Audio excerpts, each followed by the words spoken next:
My guest today is Arno Michaelis. He is a speaker, the author of My Life After Hate, co-author of The Gift of Our Wounds, filmmaker, and peacebuilding consultant.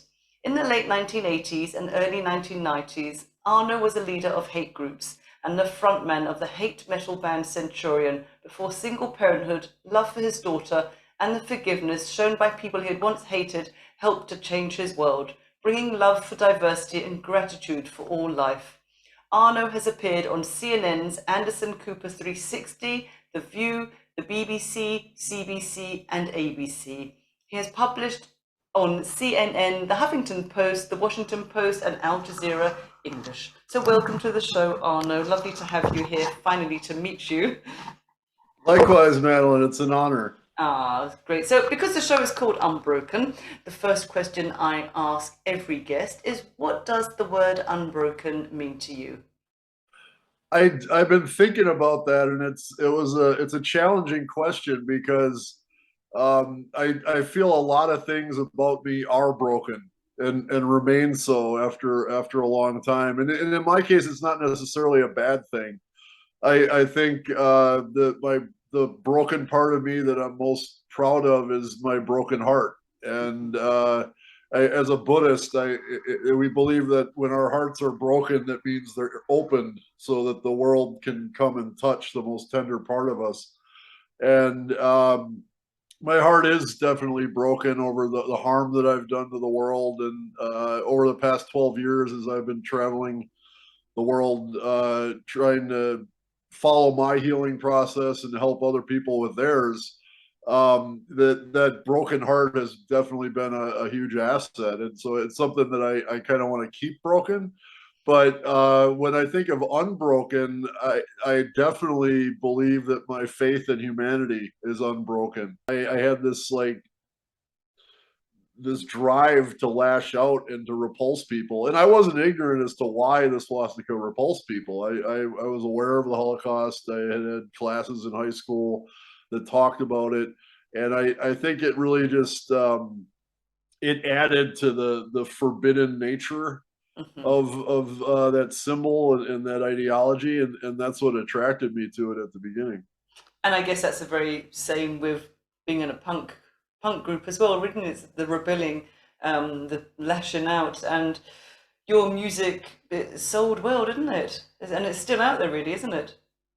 Yeah, it was definitely like a next progression from my punk days. I don't have a lick of musical talent, but I could scream real loud back then. I can't scream like that anymore as it gives me a migraine. But I had a talent for screaming on stage and getting a crowd crazy. And as soon as I was exposed to white nationalism through music, it just made sense to start my own band in that direction with some other friends of mine. I had a buddy who played guitar, another buddy who played drums, and we found a bass player, and that's when we first started our first White Power Skinhead band. And I had three over those 7 years I was involved, and the last one I was involved with, the one you mentioned in the bio, was very popular. We had sold 20,000 CDs. We sold out our first pressing of CDs, and while that's not a huge number by popular music standards in that space of white power music, whatever Mhm. that is, it was like a platinum record. So the band was very popular worldwide. And it was actually, the band was a big driver to me going public with my story. I left hate groups in '94. Being a man of extremes, I went from being a white power skinhead to being a raver. And I spent another 7 years in the rave scene, which was the absolute polar opposite. Mhm. Hyper diverse, very driven by gay and Afro American culture. Mhm. And And I it would was imagine the people at raves would be the people that you normally would be fighting with or you'd have an issue with. exactly. That was one of the things that was really poignant about my time in the rave scene, is that I was surrounded by people that I would have attacked on sight a couple years earlier. And this is an interesting kind of statement on our times, actually. Back in the mid late '90s, when I got involved in the rave scene, I was, even when I still had swastika tattoos that hadn't been covered yet, they've all since been covered. People forgave me and accepted me and said it didn't matter where I was, it mattered where I was now. And that love and acceptance was really a key toward bringing me to the point where I am today, and the work that I do today. Today, probably one of my greatest examples of the importance of self-forgiveness and the success in doing so is aforementioned former Klansman who did this tattoo. His name is Chris Buckley. And I met him in 2016 after his wife contacted me asking for help to get him out of the Ku Klux Klan. I spent about 7 months working with him very closely and extensively. He ended up leaving the Ku Klux Klan. He's in recovery for methamphetamine addiction. And today he works full time to get people out of white nationalist groups with a brilliant org that I'm also part of called Parents for Peace. So if I hadn't been working on my self-forgiveness, there's no way that I could have connected with Chris and started him on his journey towards self-forgiveness. And if he wasn't on that journey of self-forgiveness, he couldn't do the work that he's doing now, which is exactly what I did with him. It's helping people leave hate groups. And look at the amazing ripples. I'm just wondering, do you ever get any hassle now from your the people that are still in the white supremacist? I actually haven't gotten any in a while, and it makes me feel like I'm slapping it up a little bit.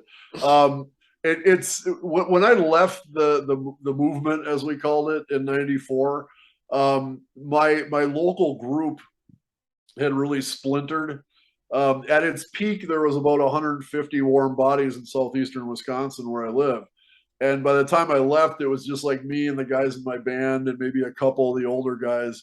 Because go figure, when your organizational culture is hate and violence, you're not going to be the most functional organization.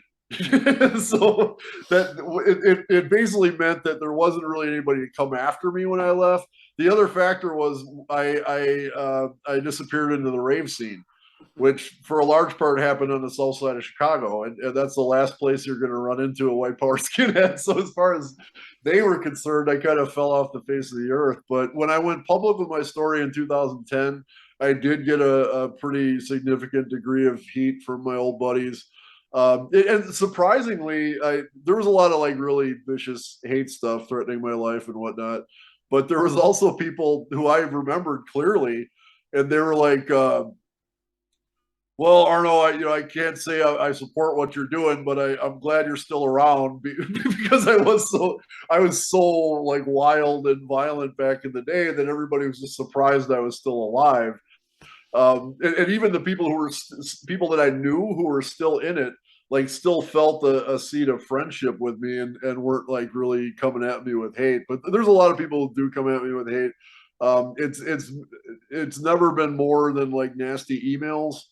And when I first started getting them, I was a little alarmed, but then I thought about who I was back in the day.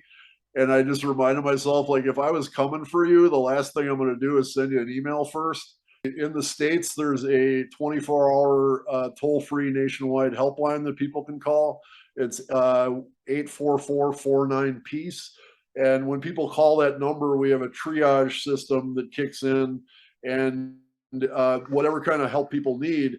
It was originally for people who are getting involved in violent extremism, which we still service. But today we also service people directly. If an individual needs help and they're like, hey, I need help getting out of this, Parents for Peace has all the resources or connections to resources that those people need to change their lives for the better. And I'm very proud of that work. I've written 2 books. My first book's called My Life After Hate. People can find that at mylifeafterhate.com. And my latest book I wrote with Pardeep and a brilliant woman named Robin Gabby Fisher. It's called The Gift of Our Wounds. And people can find that at giftofourwounds.com.